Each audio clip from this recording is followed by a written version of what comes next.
NBC Nightly News, Monday, April 18th, with John Chancellor and David Brinkley reporting from the NBC News Center in New York. Good evening. Tonight and all this week, President Carter will be telling the American people the energy shortage is real, that if some sacrifices are not made now, there will be rough, abrupt, and painful shortages in the future. White House people said his speech tonight at 8 o'clock Eastern Time will tell people the facts, which are not pleasing. NBC will carry the speech live and in full. Here's Judy Woodruff in Washington.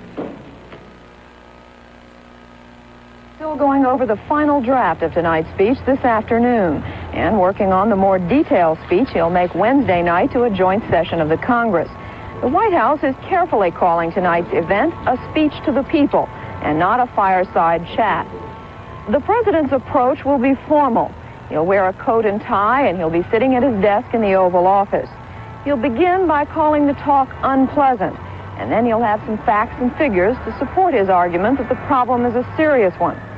What may be the most strongly worded part of the speech, he'll describe the consequences if something isn't done.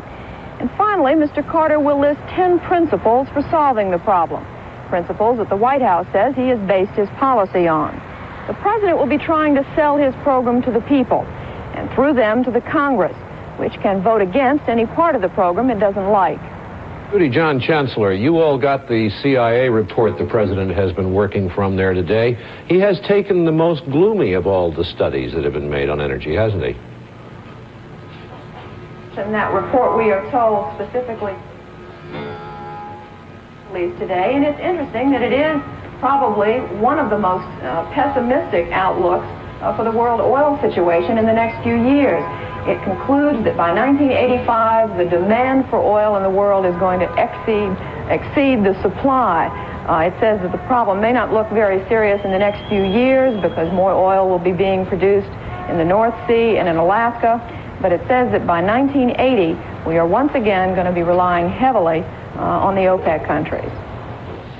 Judy, what kind of public reaction do they expect, and congressional reaction? As you know, probably tonight's speech is only the beginning of their public relations effort. The president will be going on national television 2 more times this week.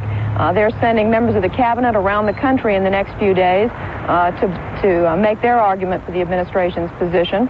It's all part of an organized effort to sell the president's position, to get public opinion behind him. As you know, the polls now show that most people don't really believe that we are facing a serious energy shortage. And unless the president can convince them that we are, he's going to have a very difficult time getting his program through on Capitol Hill.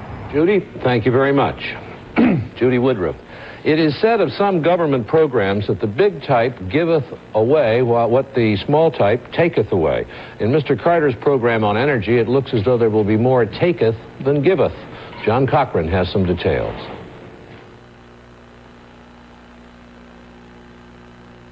Which uses a lot of gas, then President Carter thinks you should pay for the privilege. He wants a gas guzzler's tax. The auto companies would pay for it, but they would pass the cost on to us. For cars that average fewer than 19 miles a gallon, the tax would initially run about $400. And in future years, Mr. Carter would keep pushing it higher.